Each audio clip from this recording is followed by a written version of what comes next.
Al hablar de programación de computadores es indispensable tocar el tema de las estructuras que se utilizan. Iniciaremos con las estructuras de decisión.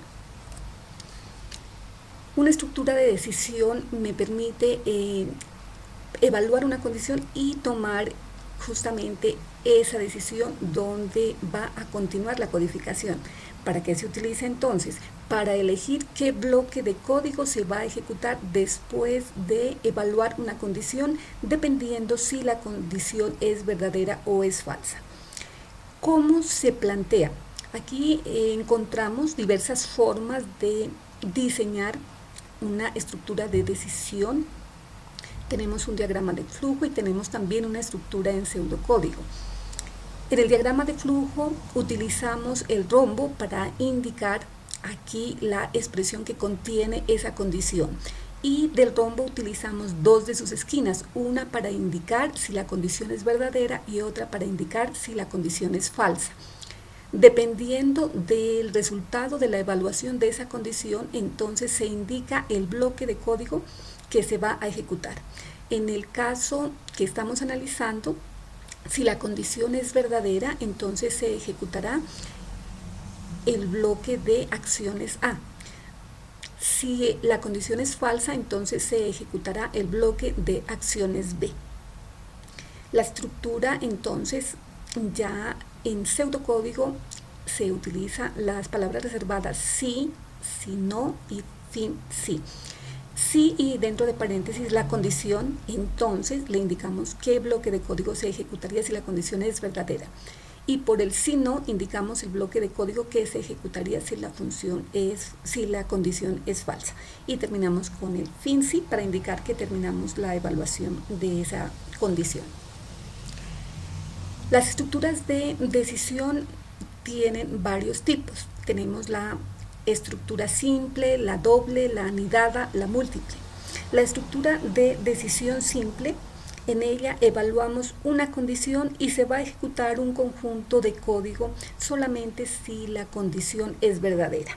Si la condición es falsa, no se va a ejecutar absolutamente nada, por eso hablamos de una estructura simple.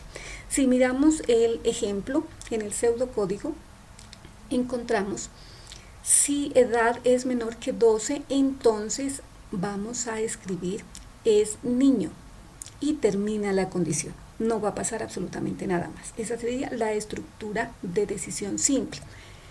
Ya en la estructura de decisión doble sí se evalúan o sí se tienen dos bloques de código dependiendo de si la condición es verdadera o falsa.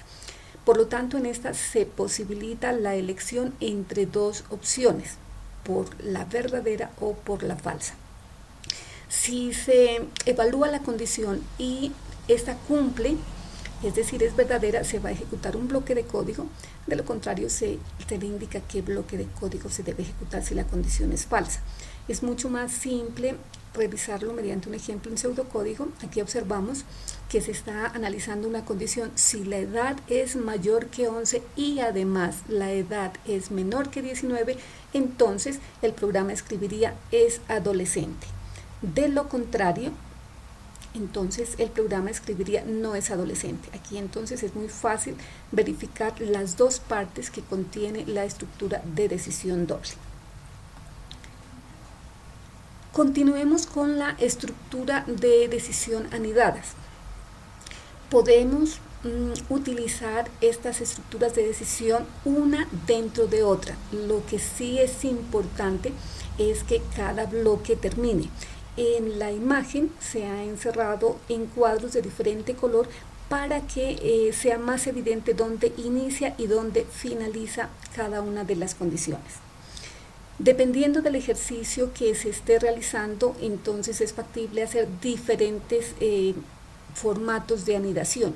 En este caso, en este ejemplo, tenemos una condición doble por la parte del sí o por la parte de que la condición sea verdadera. Si la condición 1 es verdadera, entonces se va a ejecutar el bloque de sentencias 1 y después de ejecutar ese bloque de sentencias, dentro de ese mismo bloque encontramos otra estructura de decisión doble. Si la condición 2 es verdadera, se ejecutará entonces el bloque de sentencias 2. De lo contrario, es decir, si la condición 2 es falsa, se va a ejecutar el siguiente bloque, que otra vez es una condición, en este caso simple.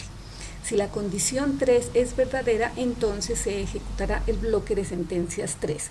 Observen que cada bloque de sentencias está encerrada, como indicaba al comienzo, dentro de un cuadro para que se pueda evidenciar dónde inicia y dónde finaliza. En el pseudocódigo es muy importante indicar dónde inicia y dónde finaliza cada estructura.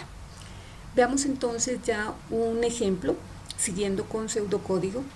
Aquí verificamos si la nota es mayor o igual que 3, entonces vamos a mostrar un mensaje que indique que aprobó el curso. Además de eso, se va a evaluar si la nota es igual a 5. Si esta condición es verdadera, entonces se escribe un mensaje adicional que sería excelente desempeño. De lo contrario, es decir, si la nota no es igual a 5, verificamos si la nota es mayor que 4. Si la nota es mayor que 4, entonces se mostrará un mensaje buen desempeño.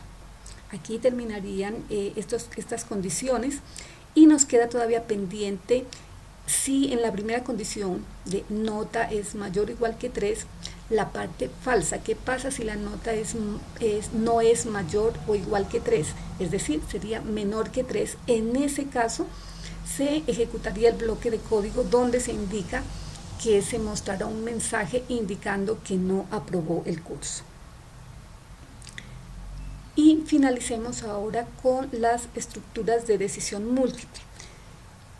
En las estructuras anteriores habíamos evaluado una condición y teníamos dos posibilidades, que sea verdadera o que sea falsa, pero en muchos programas necesitamos evaluar más de dos posibilidades.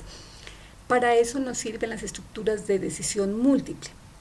En este caso, la variable o la expresión que se evalúa se la puede comparar varias veces y en cada caso se ejecutaría un conjunto de sentencias o un bloque de código.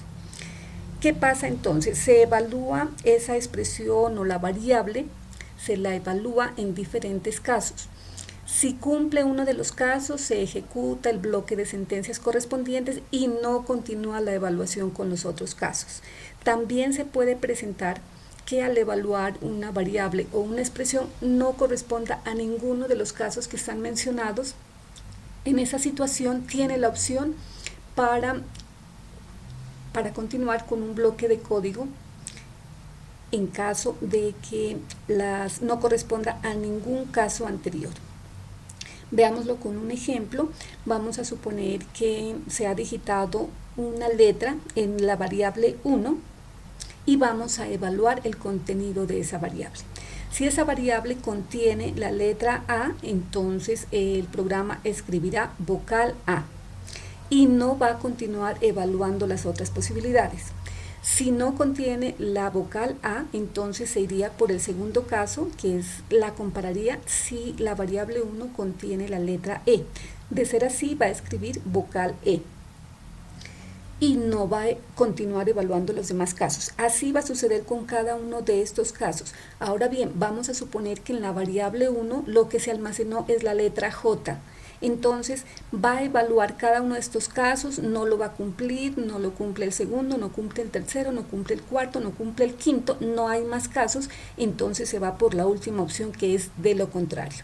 En ese caso lo que va a aparecer es un mensaje donde se indica que no es una vocal.